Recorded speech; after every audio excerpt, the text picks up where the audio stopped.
Hi friends, welcome to my channel Odia flavours by Madhu. आसतु आज बनवा कखारू फुल बरा। कखारू फुल बरा बनवाई फास्ट आम नहीं अरुआ चाउल। अरुआ चाउल आम गोटे कप नहीं अरुआ चाउल को आम 3-4 घंटा आगुरी बतुरे देते। एवं कौन कर अरुआ चाउल भल भाव बतुरी गलानी। एवं गोटे ग्राइंडिंग जार नहीं जावा, जार देदेबा अरुआ चाउल।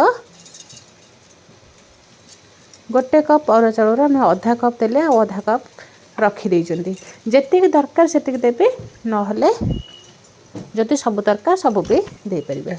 एवं आधे देते सुखिला लंका 4-5टा ता सहित एवं आम देदेबा रसुण। रसुण गोटे आम बड़ रसुण नहीं सब रसुण को चोपा छड़े रसुण देदेले। एवं देदेबा सोरिष।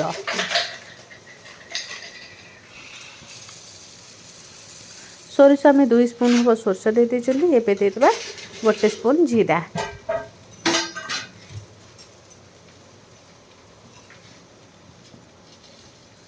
गोटे स्पून जीरा दे देइछंदी।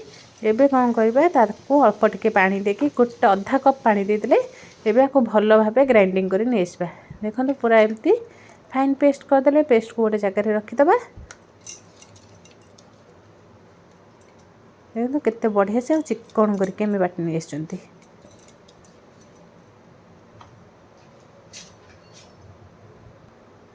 एबे ता धरे दे दबा स्वाद अनुसार लूण,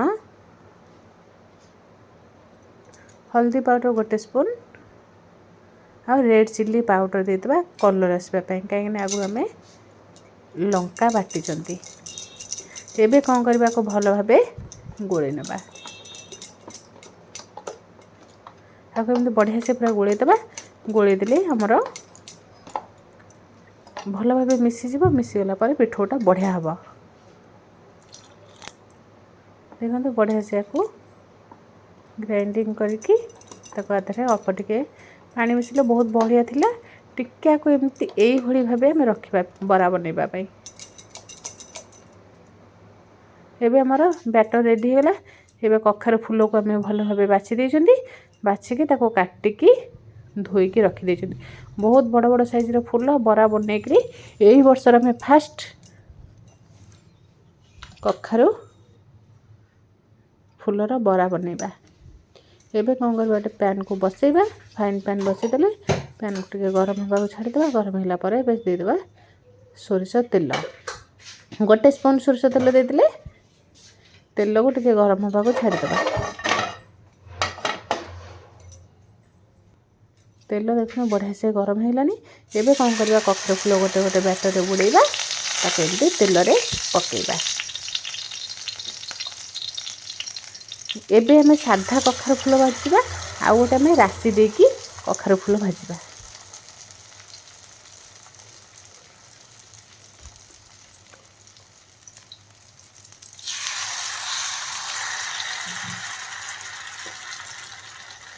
देखो बहुत बड़ बड़ साइज रो फूल हम जी धरवा से दबा। बेसी हमें दबानी कहीं जो आम भाजवा बहुत असुविधा हे।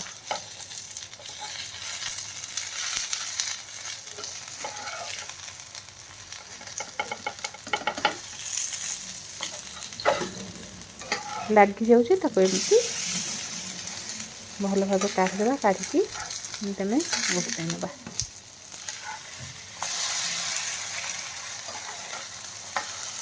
बड़ बड़ फूल हेले बड़ बड़ साइज बरा भी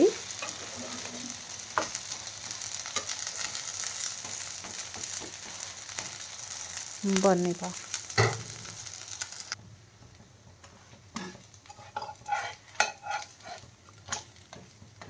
एबे देखो कखारू फूल आमर बढ़िया से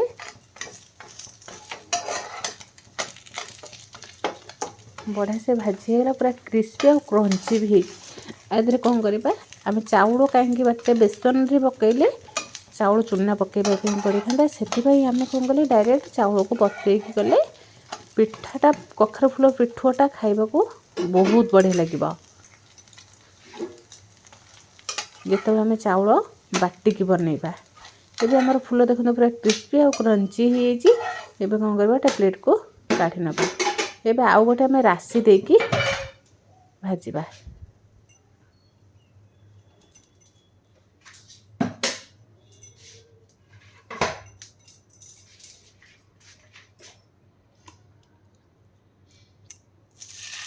ଏବେ ଆମେ କଖାରୁ ଫୁଲକୁ ଡାଇରେକ୍ଟ ବ୍ୟାଟରରେ ବୁଡ଼େଇଲେ ତାପରେ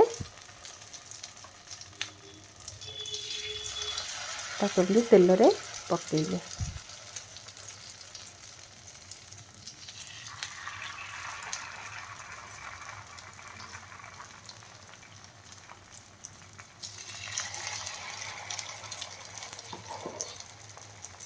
ଏବେ କ'ଣ କରିବା, ଆମେ ନେଇଯିବା ଧଳା ରାଶି।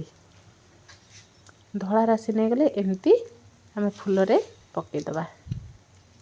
ଏମିତି ରାଶି ଦେଇକି ଭାଜିଲେ ବି ଆହୁରି ଟେଷ୍ଟ ଲାଗିବ ଖାଇବା ପାଇଁ।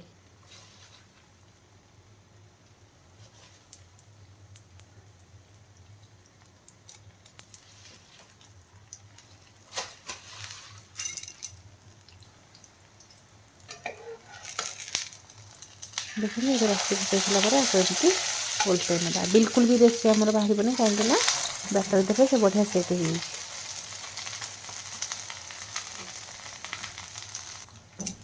ଏବେ ତାକୁ ତେଲ ଏମିତି ଭଲ ଭାବେ ଏପଟ ସେପଟ କରିକି ଭାଜିଦେଲେ।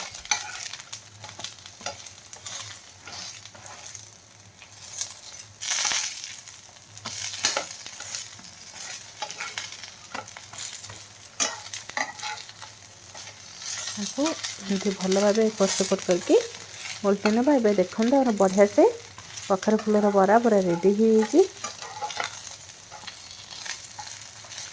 ଏମିତି ରାଶି ଦେଇକି ଭାଜିଲେ ବି ଆହୁରି ବଢ଼ିଆ ଲାଗିବ ଖାଇବା ପାଇଁ। ଆକୁ ବେଶୀ କରି ଏମିତି ଗରମ ଗରମ ତାକୁ ଆମେ କ'ଣ କରିବା, ଭାଜିବା। ତା ସହିତ ପଖାଳ ଭାତ।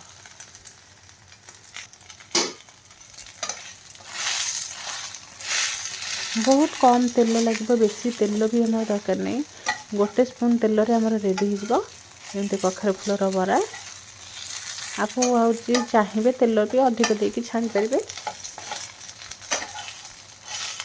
ଟିକେ ଟାଇମ୍ ଲାଗିବ ଏଥିରେ, କିନ୍ତୁ ଭଜାଟା ବହୁତ ବଢ଼ିଆ ହେବ। ଦେଖନ୍ତୁ ଏବେ ଆମର ରାଶି ଦିଆ କଖାରୁ ଫୁଲ ବରା ପୁରା ରେଡ଼ି ହେଇଯାଇଛି। ଯଦି ଭଲ ଲାଗିଲା ଲାଇକ୍, ସେୟାର, କମେଣ୍ଟ, ସବସ୍କ୍ରାଇବ୍ ନିଶ୍ଚୟ କରିବେ।